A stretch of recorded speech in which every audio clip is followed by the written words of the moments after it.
السلام علیکم ورحمۃ اللہ وبرکاتہ۔ قاری یونس صاحب، میں آپ سے ایک سوال کرتا ہوں اور آپ اس کی وضاحت فرما دیجیے کہ نبی علیہ الصلاۃ والسلام کی اللہ تبارک و تعالی نے مدد فرمائی ہے روب کے ساتھ، تو اس کے بارے میں آپ تھوڑا سا بتائیے۔ نحمد و نصلی علی رسول الکریم، اما بعد فاعوذ باللہ من الشیطان الرجیم، بسم اللہ الرحمن الرحیم۔ حدیث پاک میں آتا ہے حضور علیہ الصلوۃ والسلام نے فرمایا کہ وَأُسِرْتُ بِالرُّعْبِ، حضور نے فرمایا بالرعب، یعنی میری مدد کی گئی ہے روب کے ساتھ۔ تو آپ نے فرمایا کہ بندہ 1 مہینے کی مسافت منزل پہ ہوتا ہے، دوری پہ ہوتا ہے، تو میرا روب اس کو جا کے جکڑ لیتا ہے۔ تو ایک اور جگہ حضور علیہ الصلوۃ والسلام کے پاس ایک بندہ آیا، بہت دور سے آیا سرکار کے پاس، تو جیسے ہی آپ کے سامنے بیٹھا تو وہ کانپنے لگ گیا۔ حضور نے فرمایا کیوں کانپتا ہے؟ میں کوئی ظالم جابر بادشاہ تھوڑی ہوں، میں تو رحم دل ہوں، سکون میں آ جا۔ تب حدیث پاک میں آتا ہے کہ وہ بندہ پرسکون ہو گیا۔ تو ایسا ہی ہے کہ اللہ نے حضور کی روب کے ساتھ بھی مدد کی ہے، اور دوسری سب سے بڑی بات جو حضور کا تھا وہ عمل اور آپ کا جو کردار تھا، کیونکہ جب سرکار نے اپنی نبوت کا اظہار فرمایا، کفار مکہ کو اکٹھا کیا اور ان کو بتایا، تو سب سے پہلے کیا کہا؟ فَقَدْ لَبِثْتُ فِيكُمْ عُمْرًا مِّن قَبْلِ، تم مجھے جانتے ہو میں نے تمہارے اندر زندگی کیسے گزاری۔ سب سے پہلے اپنے کردار کو پیش کیا۔ جب کردار کو پیش کیا تو سب نے کہا کہ آمنا وصدقنا، ہم نے آپ کو صادق اور امین پایا۔ تب حضور پاک صلی اللہ تعالیٰ علیہ وسلم نے ان کے سامنے اللہ کے دین کو پیش کیا، اللہ کے اسلام، حضور علیہ السلام نے اسلام کو پیش کیا کہ میں تمہارے لیے اللہ کا کلمہ لایا ہوں، میں تمہارے لیے کامیابی کا ایک راز لایا ہوں، جس کو تم پالو گے تو کامیاب ہو جاؤ گے۔ آپ نے کیا فرمایا؟ قولوا لا الہ الا اللہ تفلحون، لا الہ الا اللہ کہہ دو آپ سب کامیاب ہو جاؤ گے۔ یعنی اس کا مطلب یہ ہے کہ جو ہم علم حاصل کرتے ہیں کتابوں سے یا لوگوں کی زبانی سنتے ہیں، چاہے وہ تفسیر کی صورت میں ہو، حدیث کی صورت میں ہو، تو وہ صرف علم ہے۔ عمل کرنے کے لیے جس جذبہ عشق اور محبت کی ضرورت ہے، یا ایمان کامل جس کو ہم کہیں گے، ایمان بھی یقین والا جو ہوتا ہے، اس کے حصول کے لیے جو ہے وہ حضور علیہ السلام کے محبت کی اسیری، یا یوں سمجھ لیں کہ جو ہے حضور علیہ السلام کی محبت اور مودت جو ہے وہ ضروری ہے کہ ہم اپنا ایمان جو ہے وہ مضبوط کر لیں۔ اب ہمارے ایمان کی مضبوطی جو ہے وہ محبت سے دل میں پیدا ہوتی ہے، اور محبت جو ہے وہ صحبت کا اثر تھا۔ میں یہ سمجھتا ہوں کہ وہ اللہ تبارک و تعالیٰ کا نور تھا جو حضور علیہ السلام کی چشم مبارکہ سے، ان کی خوبصورت پیاری پیاری باتوں سے اور کردار سے جو خوشبو اور نور نکلتا تھا وہ صحابہ کے سینوں میں پہنچا، تب ایمان اور یقین نصیب ہوا۔ باقی ہمارا جو ایمان اور یقین ہے وہ ایمان اور یقین نہیں ہے، بلکہ یہ ایک عقیدہ سمجھ لیں۔ ہم عقیدہ لے کے پیدا ہوئے ہیں، اور جو عقائد ہمارے ہیں وہ ایمان تک نہیں پہنچ سکتے اور محبت تک بھی نہیں پہنچ سکتے۔ تو اس کے بارے میں آپ کیا فرماتے ہیں؟ اس بارے میں سب سے پہلے آپ نے بات کی ہے علم کی، تو میں آپ کو یہاں عرض کر دوں کہ علم کی پہلے تو ہیں 3 قسمیں۔ آج کل جو ہم کتابوں سے حاصل کرتے ہیں وہ صرف محض علم ہے، وہ ہم یقین کے درجے پہ نہیں پہنچا سکتا۔ کیوں؟ علم کی 3 قسمیں ہو گئی۔ علم کا پہلے یہ ہے کہ جو ہمیں کتابوں سے ملتا ہے وہ صرف معلومات ہے، وہ صرف ہمیں علم دیتی ہیں، معلومات دیتی ہیں کہ یہ معلوم، ہمیں علم حاصل ہو گیا اس سے۔ دوسرا یہ ہوتا ہے کہ اگر ہم نے باقی حدیث پاک میں آپ کو بتاؤں، علم کی تو 3 قسمیں ہو گئی، علم الیقین، ہاں جی، حق الیقین، عین الیقین، 3 قسمیں ہو گئی۔ پہلے علم تو ہو گیا جی، کتابوں کا علم ہو گیا۔ دوسرا، اگر آپ اللہ کے کسی فقیر کے قریب جاتے ہیں اس سے آپ کو عین الیقین ملتا ہے، آنکھ کا علم ملتا ہے۔ تیسرا ہے حق الیقین، مشاہدے کا علم۔ آپ نے میرے سے سوال فرمایا ہے کہ حضور کی محبت صحابہ کے درمیان کیسے آتی تھی؟ تو وہ ایک نور تھا جو ان کے دلوں میں جا کے بس جاتا تھا۔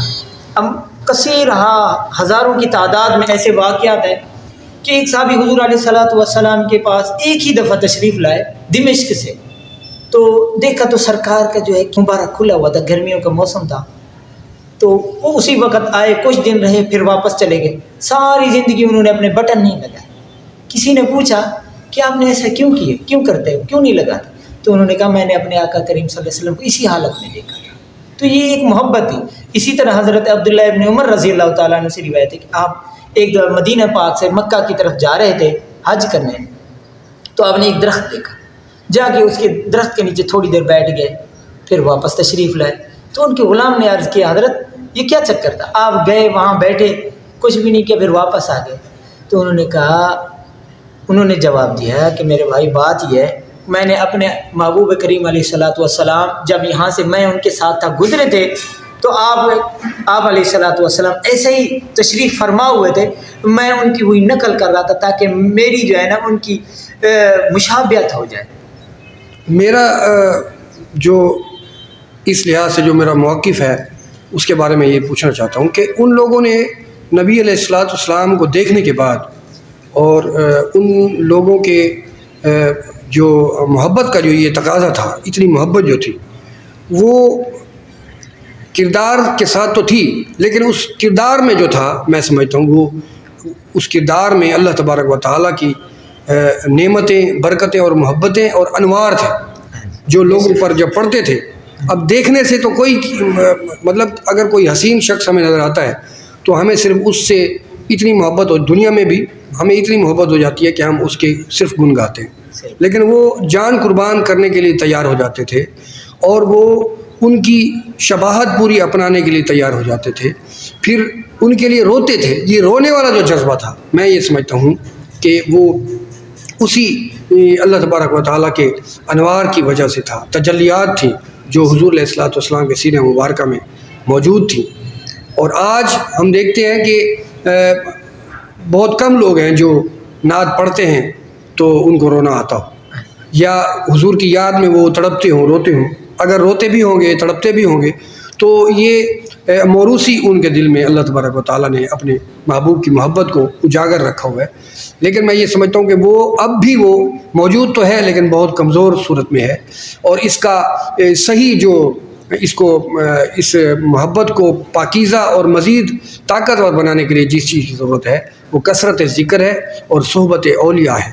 حضرت مولانا روم فرماتے ہیں کہ یک زمانہ صحبت با اولیاء بہتر از 100 سالہ طاعت بیریا، کہ اگر آپ 100 سال کی عبادت کو اپنا شعار بناتے ہیں لیکن ایک گھڑی اگر آپ کسی درویش اور فقیر کی صحبت میں بیٹھتے ہیں تو اس میں راز یہ ہے کہ اس کے دلوں پر گرتا ہوا جو نور اور تجلیات کا اثر ہوتا ہے وہ جو ہے وہ دوسروں پر عکس کی صورت میں پڑتا ہے، اور ان کو بھی، ان کے قلوب کو بھی اتنے درجات نصیب ہو جاتے ہیں جو اکیلے بیٹھ کے بے شک تلاوت کی جائے، جتنی مرضی ذکر کیا جائے اور جتنی مرضی عبادت کی جائے، وہ اکیلے بیٹھ کے نصیب نہیں ہوتی۔ تو آپ کا کیا خیال ہے اس کے بارے میں؟ آپ نے جتنے بھی باتیں فرمائی ہیں بالکل ایسے ہی تھا۔ حضور علیہ الصلوۃ والسلام کی جسم مبارک سے جو انوارات اور تجلیات آپ سے ظاہر ہوتی تھی اور سامنے والے پہ پڑتی تھی وہ اس کو اپنا دیوانہ کر لیتی تھی۔ آپ نے بارہا سنا ہوگا کہ کفار مکہ جو ہے جب حضور علیہ الصلوۃ والسلام تلاوت فرما رہے ہوتے تھے، صبح کی نماز پڑھ رہے ہوتے تھے، وہ چھپ چھپ کے سنتے تھے۔ تو ایک دفعہ ایک صحابی ہیں، اس وقت تک مسلمان نہیں ہوتے، جن کا نام تھا حضرت عمرو طفیل بن عمرو دوسی، تو وہ مکہ پاک میں تشریف لائے تو ابو جہل کے مہمان ہوئے۔ بڑے وہ تھے، سردار تھے دوسرے قبیلوں کے، دوست قبیلے کے، تو انہوں نے ان کو منع کیا کہ حضور کا قرآن نہ سنیں۔ تو ان کے کانوں میں جو ہے وہ روئی کے وہ جو ہے ہمبے ڈال دیے تاکہ یہ سن نہ سکیں۔ ایک دن ایسا ہوا کہ حضور علیہ الصلوۃ والسلام صبح کی نماز میں تلاوت فرما رہے تھے، تو انہوں نے نکالا اپنے کانوں سے وہ روئی کے وہ ذرے نکال کے سنا تو وہ گرویدہ ہو گئے اور نام میں داخل ہو گئے۔ تو جو اللہ پاک نے حضور کی آواز میں، آپ کی آنکھوں میں، آپ کے سینے میں جو نور رکھا تھا، وہ جو بھی سنتا تھا یا دیکھتا تھا وہ آپ کا عاشق اور دیوانہ ہو جاتا تھا۔ تو یہ اللہ کے انوار و تجلیات تھی جو آپ نے فرمائے ہیں، جو اپنے سامنے والے کو گرویدہ کر لیتے تھے۔ اور وہ صحابہ کرام ایسے تھے، ایسے ہو گئے تھے۔ دیکھیں جب غزوہ بدر کے اندر حضور پاک علیہ الصلوۃ والسلام نے صحابہ سے مشورہ فرمایا کہ اب کفار آ رہے ہیں، ان کے ساتھ کیا کرنا چاہیے، تو صحابہ کرام نے ایک سے بڑھ کر ایک کہا، ہاں جی، اپنی جان کے نذرانے پیش کیے، اور انہوں نے کہا کہ ہم موسیٰ علیہ السلام کے دوستوں کی طرح نہیں ہیں کہ جنہوں نے کہا تھا انت و ربک فقاتلا انا ہاہنا قاعدون، آپ اور آپ کا رب جا کے قتال کریں، ہم یہاں بیٹھے ہوئے ہیں۔ جب یہ بات ہوئی تو صحابہ نے اپنے ایک سے بڑھ کر اپنی جانوں کا نذرانہ پیش کیا اور فرمایا کہ یا رسول اللہ، آپ جو حکم دیں گے، ہماری جان، ہماری بیوی، بچے، مال و اولاد قربان ہے، آپ حکم کریں، ہم جہاد کے لیے تیار ہیں۔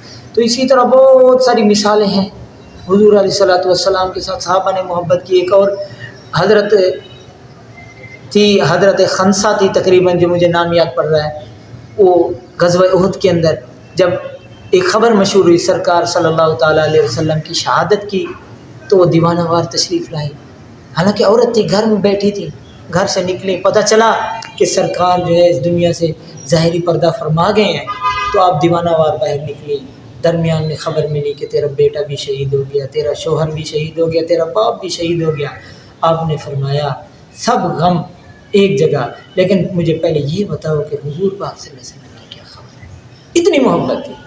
تو آپ کی محبت میں صحابہ کرام اپنے آل اولاد، گھر بار، بیوی، بچے، ماں باپ، اولاد کو سب کو بھول جاتے تھے، ایسی محبت تھی۔ اور وہ کیا تھی؟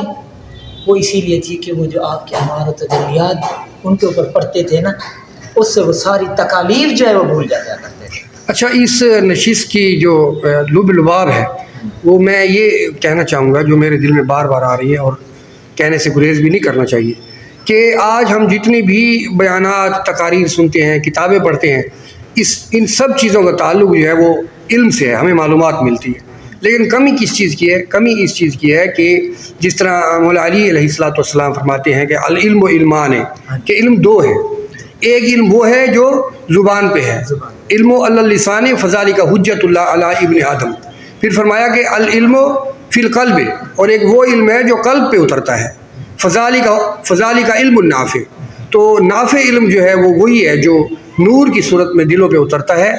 اور یہ جو ہے یہ تو ظاہری علم جو کتابی علم ہے، اگر خالی وہ پڑھا جاتا ہے تو فساد ہے یہ۔ تو علم کتابی جو ہے وہ خالی اگر بصیرت کے بغیر ہو تو یہ فساد ہے، یہ ہمارا لب لباب ہے۔ آج امت مسلمہ جو ہے وہ اگر اس تفرقے میں پڑی ہے اور آپ ایک دوسرے کے ساتھ جھگڑ رہی ہے، تو ان میں نور ایمانی کی کمی ہے اور غیرت ایمانی کی کمی ہے۔ اللہ تبارک و تعالی ہمیں سمجھ عطا فرمائے۔ آمین۔